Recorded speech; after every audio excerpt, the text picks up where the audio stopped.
नमः समय साराय स्वानुभूत्या चकासते चित्स्वभावाय भावाय सर्वे भावान्तरच्छिदे वन्दितु सर्वसिद्धे ध्रुवमचलमणोवमं गतिं पत्ते ओछामी समय पाहुण मिणमो सुधि केवली भणिदम सुधि केवली भणिदम। पिछले एपिसोड में हमने गाथा नंबर 3 और 4 इनफैक्ट 4 गाथा करी थी और मेरे पास व्हाट्सएप पर एक प्रश्न आया है एक साधर्मी का। उन्होंने पूछा कि ये एकत्व और विभक्त ये क्या मतलब होता है। तो एकत्व का मतलब होता है एक पना। एक पना मतलब क्या कि जिसमें हम अपनापन करते हैं उसको कहते हैं, यानी जिनसे हम अभिन्न होते हैं, अभिन्न मानते हैं और होते हैं, उनको हम कहते हैं एकत्व। और जिनसे भिन्न पना भाषित होता है और रियल में भी भिन्न होते हैं उनको कहते हैं विभक्त। ठीक है, तो जैसे एकत्व यानी कि अपने से एकत्व यानी अपने से अभिन्न, ज्ञान आत्मा से अभिन्न है यानी ज्ञान और आत्मा एकत्व है। मैं अपने से अभिन्न हूँ यानी मैं अपने से एकत्व हूँ। मैं पर से भिन्न हूँ यानी कि पर से विभक्त हूँ। तो आत्मा का स्वभाव कैसा हुआ कि एकत्व विभक्त यानी कि अपने से अभिन्न और पर से भिन्न। तो ऐसा स्वभाव आत्मा का कहा जाता है। जब आपको ध्यान होगा हमने धर्मों की चर्चा की थी कलश नंबर 2 में, अनंत धर्मणस्तत्वम है ना, पश्यन्ति प्रत्यगात्मनः अनेकांतमयी मूर्ति अनेकांतमयी मूर्ति नित्यमेव प्रकाशताम करी थी ना। वहाँ पर अनंत धर्म और अनेकांत की बात आई थी। तो वहाँ पर धर्म के बारे में भी यही बताया गया था कि पर से पर में रहना और पर से भिन्न और स्वयं से अभिन्न है ना। ऐसा भिन्न अभिन्न एकत्व विभक्त पना आत्मा में है, तत् अतत् पना आत्मा में है ना। स्वयं से स्वयं में तत् और पर में अतत्, यानी अपने रूप होना और पर रूप ना होना। स्वयं में अस्ति पर में नास्ति। तो ऐसे जो विरोधी प्रतीत होती हुई शक्तियाँ उन्हें हम धर्म कहते हैं। ऐसे ही एकत्व विभक्त आत्मा का स्वभाव होता है, नेचर होता है। यानी पर में एकत्व अहम बुद्धि और पर से विभक्त यानी कि पर से भिन्नता। लेकिन जो मिथ्या दृष्टि जीव हैं, जो संसारी जीव हैं, जो संसार दशा में भटकना जिनका ध्येय बन चुका है, जो संसार में ही सुख मानते हैं, वो अपने से एकत्व नहीं कर पाते हैं। वो पर में एकत्व करते हैं और इसी वजह से संसार में भटकते रहते हैं। आज हम गाथा नंबर 5 करने का प्रयास करेंगे। भावना यही है। तो एक बार प्राकृत में गाथा पढ़ लेते हैं, उसके बाद फिर हिंदी अनुवाद, और हिंदी अनुवाद आपकी स्क्रीन पर भी आएगा। प्राकृत का गाथा। तम मे यत् विहत्तम दाये हम अपणो सवे हवेण जदि दाये जपमाणम चक्के जम शलम णघे तव्वम निज विभव से एकत्व ही दिखला रहा करना मनन पर नहीं करना चल ग्रहण यदि हो कहीं कुछ स्खलन। ये जो 5वीं गाथा है ये आचार्य भगवान हमें प्रेरणा देने के लिए लिख रहे हैं। मानो कह रहे हों कि हे भव्य जीवों, इस ग्रंथ राज, इस ग्रंथादि राज का तुम बहुत गहराई से अभ्यास करो, इसका बहुत गहराई से स्वाध्याय करो, अध्ययन करो, भाव भाषण करो। इस शास्त्र का मिलना माने समुद्र में से एक हीरे का मिलने के बराबर है। मतलब इसकी वैल्यू उससे भी ज़्यादा है, बराबर नहीं कहना चाहिए बल्कि उससे भी कहीं ज़्यादा है। कि प्रशांत महासागर जो है ना, पैसिफिक ओशियन, इस अर्थ का सबसे बड़ा ओशियन कौन सा है? पैसिफिक ओशियन, प्रशांत महासागर हिंदी में कहते हैं। तो उसमें यूँ समझो कि आपका ही कोई हीरा कभी खो गया हो और आप उसे आज ढूंढ निकालते हो, तो वो इम्पॉसिबल सा कार्य होता है। लगभग इम्पॉसिबल नहीं, इम्पॉसिबल कार्य होता है, क्योंकि समुद्र की तह तक आज तक कोई, उस ओशियन की तह तक आज तक कोई जा नहीं पाया, कोई मनुष्य जा नहीं पाया, ठीक है, और जा भी नहीं सकता। तो लगभग उससे भी ज़्यादा जो कहना चाहिए वैल्यूएबल थिंग हमारे हाथ में लगी है, उससे भी ज़्यादा प्रेशियस थिंग हमारे हाथ में लगी है, और वो है समयसार नामक ग्रंथादिराज। क्यों? क्योंकि ये हमें हमारे दुख के समंदर से, दुख के महासागर से, दुखों के महासागर से पार उतारने में सक्षम है। ये एक ऐसी नाव है जो हमें उस दुख भरे महासागर से पार ले जा सकती है, यदि हम इसे अपनी प्रैक्टिकल लाइफ में इम्प्लीमेंट करें तो। और प्रैक्टिकल से मेरा मतलब यहाँ पर लौकिक और पारलौकिक दोनों लाइफ्स हैं। अपने दोनों जीवन, चाहे लौकिक जीवन हो चाहे पारलौकिक जीवन हो, इसे एग्जीक्यूट करना चाहिए। जो भी बात आचार्य कुंद यहाँ बताएंगे, वो सारी की सारी बात वो अनुभव से बताएंगे। और जो दिव्य देशना, देशना मतलब वाणी, देशना मतलब आगम है ना, जिनवाणी को देशना भी कहते हैं।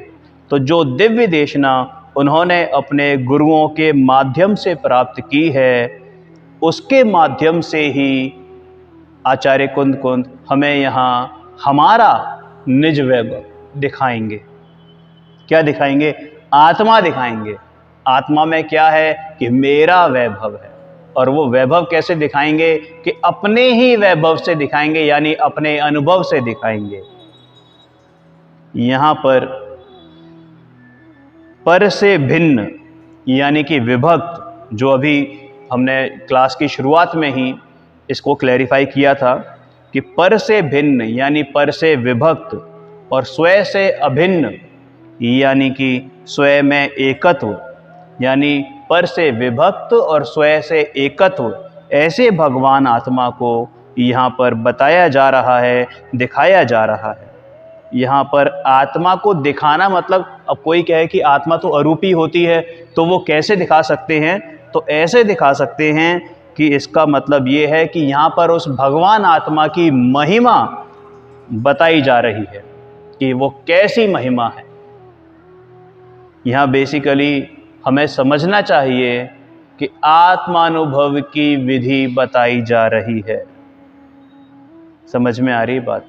और जो 4 स्टेप्स में होती है, 4 स्टेप्स में आत्मानुभव यानी कि अपनी अनुभूति, आत्मा की अनुभूति की जो विधि होती है, सम्यक दर्शन की विधि होती है, सम्यक ज्ञान की विधि होती है, सम्यक चारित्र की जो विधि है, यानी कि कुल मिला के रत्नात्रय प्रकट करने की जो विधि है, वो 4 स्टेप्स में होती है।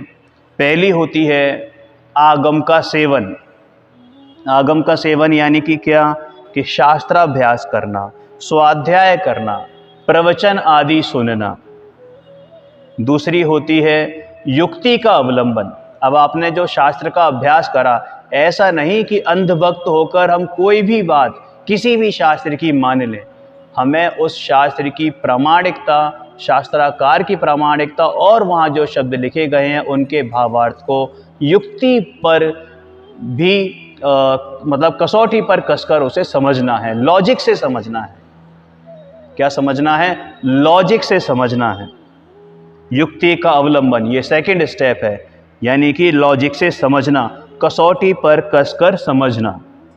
अब यहाँ लॉजिक से समझने का मतलब अंधभक्ति से समझना नहीं है, बल्कि नए और प्रमाण से, स्यादवाद से अपेक्षा लगाकर समझने का अर्थ है। फॉर एग्जाम्पल कहीं आपको लिखा हुआ मिल जाएगा क्या, अध्यात्म के ग्रंथों में खास तौर से क्या, कि पुण्य हेय है, तो ऐसा मत समझना कि पाप में तो लिप्त रहो और पुण्य कर्म भी छोड़ दें और शुद्धता भी प्रकट ना करें। तो भैया ये तो क्या होगा कि ये तो बिल्कुल कि कहते हैं ना कि खाई में गिरे खजूर में अटके, आसमान से गिरे खजूर में अटके। तो ऐसा हिसाब किताब है कि आपने पाप तो छोड़ा नहीं और पुण्य भी छोड़ दिया। या फिर कहीं ऐसा लिखा मिल जाए कि पुण्य करने योग्य है, ग्रहण करने योग्य है ना, तो इसका मतलब ये कतई मत ले लेना कि हमें सिर्फ और सिर्फ पुण्य ही पुण्य करते जाना है, क्योंकि पुण्य आश्रव का ही एक भेद है। आश्रव मतलब कि संसार अवस्था का कारण, वो आश्रव, तो वो भी पुण्य भी आश्रव का ही भेद है, यानी कि संसार अवस्था का कारण है। तो वहाँ पर अटक मत जाना। पुण्य करने का वहाँ पर अगर समझना है तो आप ये समझिए कि भैया जब तक आपकी शुद्ध परिणति नहीं हो रही है, यानी शुद्धता में लीन नहीं हो रहे हैं, जब तक आपको आपका आत्मा दिखाई नहीं दे रहा है, अनुभूति नहीं हो रही है, ये स्वाध्याय, ये शास्त्राभ्यास, पूजा, ये करते रहना। और इनको बस इनको धर्म मत समझना। धर्म तो एकमात्र अपने में रमने और जमने का नाम है। इनको ऐसे समझना कि जो जीव शुद्ध आत्मा को समझने का पुरुषार्थ करते हैं, उनको तो शुभ भाव या कहना चाहिए पुण्य भाव आए बिना रहते नहीं हैं। पर जो ज्ञानी जीव उन शुभ भावों को फाइनल डेस्टिनेशन नहीं मान लेते, कौन? ज्ञानी जीव उन शुभ भावों को, उन पुण्य भावों को अपनी फाइनल डेस्टिनेशन नहीं मान लेते और वहीं अटक कर नहीं रह जाते, आगे आगे बढ़ने का पुरुषार्थ करते रहते हैं।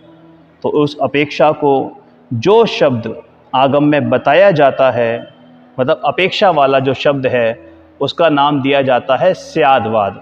स्यादवाद हमने लास्ट क्लास में भी डिस्कस किया था, दो शब्दों से मिलकर बना है, स्यात और वाद। स्यात का मतलब होता है अपेक्षा और वाद का मतलब होता है कहना, यानी कि किसी भी बात को स्यादवाद से कहना, अपेक्षा से कहना, उसको कहते हैं स्यादवाद। जिन आगम को समझने की जो की है, जो कुंजी है, उसका नाम स्यादवाद है। आगम का हर कथन प्रमाण और नए से गूंथा हुआ है, इसलिए आगम को समझने के लिए प्रमाण और नए की बेसिक नॉलेज होना बेहद ज़रूरी है, ताकि हम अर्थ का अनर्थ ना निकाल लें। अब जैसे आपको कहीं मिल जाएगा कि फलाना व्यक्ति हिंसा करने के बाद देवगति में गया।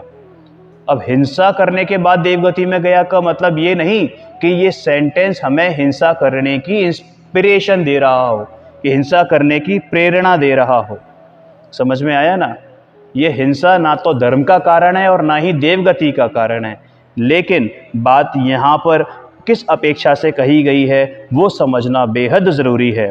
हो सकता है कि उसने किसी पापी से मुनिराज की रक्षा का भाव, उसको किसी पापी से मुनिराज की रक्षा का भाव आया हो।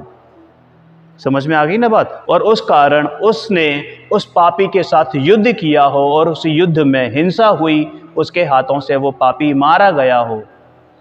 यहाँ पर भावों की प्रधानता है, क्योंकि उसने धर्मायतन की रक्षा करने का बीड़ा उठाया और इस कारण से उसके हाथों से विरोधी हिंसा हुई। समझ में आया ना?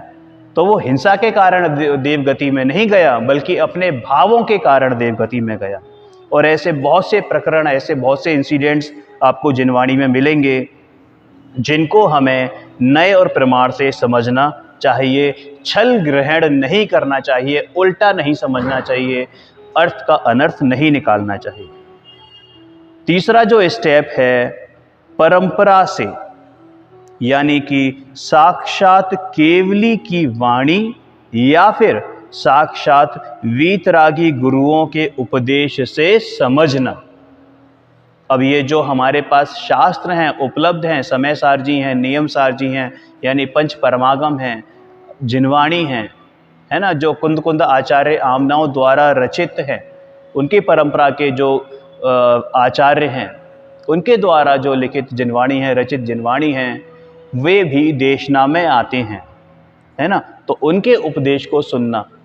लेकिन वो शास्त्राभ्यास में आ गए, ठीक है ना। तो बेसिकली जो तीसरा है वो गुरुओं के सानिध्य में रहकर, जिनके गुरुओं के सानिध्य में रहकर, वीतरागी गुरुओं के सानिध्य में रहकर उनके उपदेश से समझना। यानी कि बेसिकली अगर आपको कोई शंका है तो आपको आपके गुरु से उस शंका का समाधान, उस जिज्ञासा का समाधान मिल सकता है। और सबसे अंत में इन सब का प्रमाण करके आत्मानुभव करना, इन सब का प्रमाण करके, यानी कि सबको इकट्ठा करके, सबको सही समझकर, सही तरीके से फिर आत्मानुभव करना। क्योंकि यदि अनुभव नहीं किया तो ये सब जो ऊपर किया हुआ है सब बिन दूल्हे की बारात के समान है। क्योंकि हम जो पुरुषार्थ कर रहे हैं वो मात्र और मात्र अनुभव का ही पुरुषार्थ कर रहे हैं। अब कोई कहे कि साक्षात वीतरागी गुरु ना हो तो भैया क्या करें? तो विद्वान यानी ज्ञानी की वाणी जीवों को आगम के अनुसार ही बताने में सक्षम है। पांडे राजमल जी हुए, पंडित बनारसी दास जी हुए, पंडित प्रवट टोडरमल जी हुए, पंडित जयचंद जी छाबड़ा हुए, गुरुदेव श्री हुए, ऐसे विद्वानों की वाणी भी हमारे लिए कारगर साबित होती है। फिर कहते हैं कि भैया गहराई से अध्ययन करना। गहराई से अध्ययन करने का मतलब क्या? कि जैसे घर में समरसेबल खुदता है ना, समरसेबल जब बनता है तो बोरिंग होती है, बोरिंग, तो वो बोरिंग का पानी खोदने के लिए बहुत गहराई तक जाना पड़ता है, यानी कि बहुत गहराई तक खोदना पड़ता है और वहाँ तक खोदना पड़ता है जहाँ तक कि पानी दिख ना जाए, पानी मिल ना जाए। क्योंकि यदि आपने बीच में ही छोड़ दिया तो क्या होगा? सारा काम बेकार हो जाएगा। जब तक पानी के सोर्स तक नहीं पहुँचते तब तक पानी नहीं मिलता है। वैसे ही ये तत्वाभ्यास, गहरा तत्व अभ्यास, चिंतन मनन आदि करने पर भी स्वानुभूति के बिना शांति नहीं मिलती। यानी कि जब तक स्वानुभव नहीं होगा, जब तक आत्मा का अनुभव नहीं होगा, तब तक आप कुछ भी कर लीजिए, शांति नहीं मिलेगी। मुक्ति के मार्ग का प्रारंभ तो केवल स्वानुभव के बाद से ही होता है। क्या होता है? मुक्ति के मार्ग का प्रारंभ स्वानुभव के मार्ग से ही होता है। खुद करके देखिए। क्या खुद करके देखिए? एक ऐड आता था बचपन में, हमने ध्यान है, मेलोडी एक टॉफ़ी हुआ करती थी, तो वो बच्चे पूछते थे कि ये कैसी है? मेलोडी है चॉकलेटी, है ना, वो ऐसा ऐड आता था। तो क्या कहते थे कि मेलोडी खाओ खुद जान जाओ। मतलब क्या?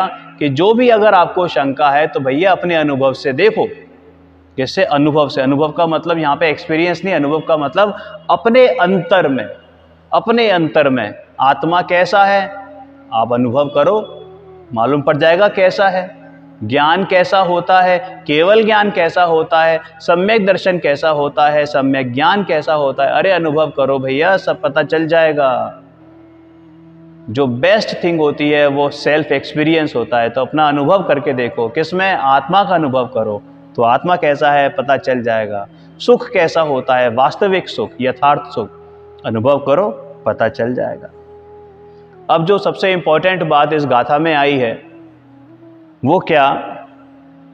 कि आचार्य श्री हम जैसे, आप जैसे सुधी पाठकों को, सुधी मतलब जो रुचिवंत हैं, जिनको इंटरेस्ट है अपने आत्म कल्याण में, जो चाहते हैं, जो इस दुख के समुद्र से पार निकलना चाहते हैं, ऐसे भव्यों को क्या कहते हैं? वो रुचिवंत कह रहे हैं कि यदि शास्त्र लिखते समय कोई त्रुटि हो जाए, अब वो तो गलती नहीं कर सकते, इतना तो श्योरिटी है, लेकिन काल अपेक्षा से, है ना, कोई गलती हो जाए या कहीं कोई अक्षर मिटू जाए तो उसको कहते हैं स्खलन।